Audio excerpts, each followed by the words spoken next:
Hello friend, welcome back to my channel new video. তো আমি আগের কিছু ভিডিও দেখিয়েছিলাম যে আমি কিছু সুন্দর সুন্দর ফ্যান্সি মুরগি কালেকশন করেছিলাম, খুবই সুন্দর সুন্দর দেখতে, নতুন নতুন ধরনের ভ্যারাইটি। তো সেগুলো কিছু প্রবলেমের জন্য সব দিয়ে দিতে হয়েছে। কারণ হচ্ছে যে আমার যেহেতু পায়রার ঘরে মুরগিগুলো রেখেছিলাম, তো মুরগিগুলোর জন্য পায়রার খুবই অসুবিধা হচ্ছিল, ওদের একটু গন্ধ বেশি ওঠে, যার জন্য আমার মানে পায়রাগুলো শীতকালে তো চাপা থেকে রাত্রেবেলা ঘরটা পুরো গন্ধে ভরে যায় আর পায়রাদের খুবই অসুবিধা হয়। যার জন্য আমি সমস্ত মুরগিগুলোই দিয়ে দিয়েছি, আবার পরে একটা আলাদা ওপাশে রুম বানিয়ে আবার নতুন করে করব, তখন আবার ভিডিওয়ে দেখাবো। তো এখন শুধু ওই পায়রাগুলোই আছে, আর এছাড়াও যে আমার খরগোশ গিনিপিগগুলো ছিল আর কিছু দেশি মুরগিগুলো আছে। তো পায়রাগুলো তো আগের ভিডিওয়ে দেখিয়েছি, তো সেই সমস্ত খরগোশ মুরগিগুলো আজকে এই ভিডিওর মাধ্যমে দেখাবো। তো চলুন ভিডিওটা স্কিপ না করে পুরোটা দেখতে হবে। তো এখানে এই যে আমার দেশি মুরগিগুলো আছে, এই যে দেশি ফ্রিজেলটা আছে, বেরিয়ে গেছে। আচ্ছা ছেড়েই দিই, এটা ফ্রিজেলটা, ও এখানে একটা ডিম দিয়েছে। আর কেউ এই যে এখানেও একটা ডিম, দুটা ডিম দিয়েছে। এই যে মুরগিগুলো ছেড়ে দিই।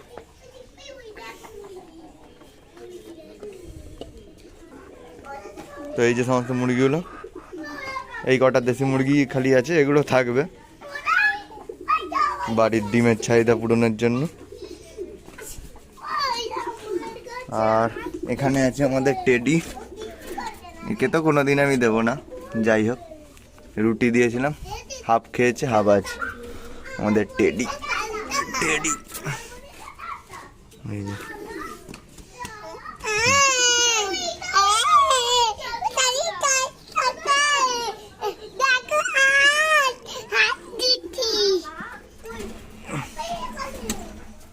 তুলোর বস্তা টেডি। তো এখানে আছে এই যে একটা আমার তেজপাতার গাছ, অনেকে হয়তো চেনেন তেজপাতা। আর এই যে তেজপাতার মতন গাছ এখানে একটা আছে, এটা কি গাছ কেউ যদি জেনে থাকেন কমেন্টের মাধ্যমে জানাবেন, নাহলে আমি তারপরে বলবো।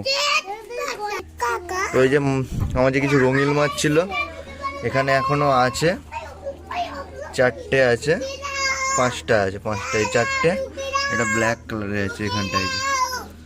এখানে লাল শালুকের গাছ লাগিয়েছি, এই যে মাছগুলো এখনো আছে। এখানে আমাদের ফ্রিজেল পেয়ার।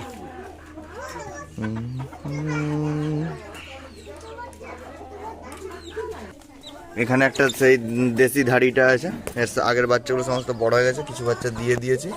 আর এই যে দুটো সেরামার বাচ্চা, এই দুটো খালি আছে, ফেন্সি মুরগির মধ্যে ওই দুটাই আছে, সেরামা দুটো।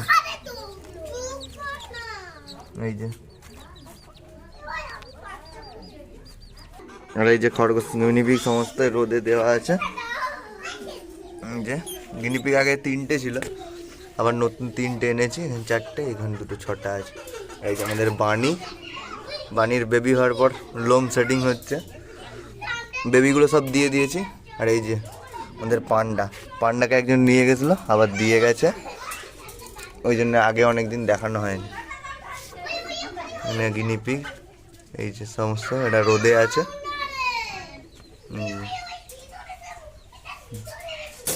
পায়রাও রোদ দেওয়া আছে।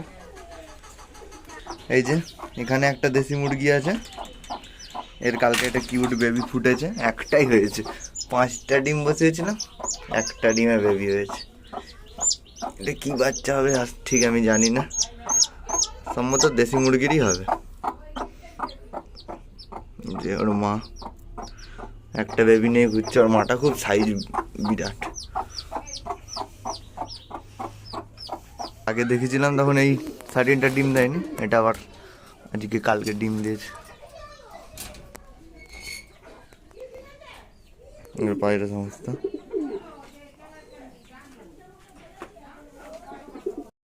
তো আজকের ভিডিও পর্যন্ত, ভিডিওটা ভালো লাগলে লাইক করবেন, আর আমার পশু পাখিগুলো আপনাদের কেমন লাগে অবশ্যই কমেন্টে জানাবেন। আর চ্যানেলের পাশে থাকতে, এরকম সুন্দর সুন্দর আমার পশু পাখিগুলোর আপডেট দেখতে চ্যানেলটিকে প্লিজ তাদের সাবস্ক্রাইব করবেন। দেখা যাচ্ছে নেক্সট কোনো দিন নেক্সট কোনো ভিডিওতে। আজকের মতো এখানে চলুন।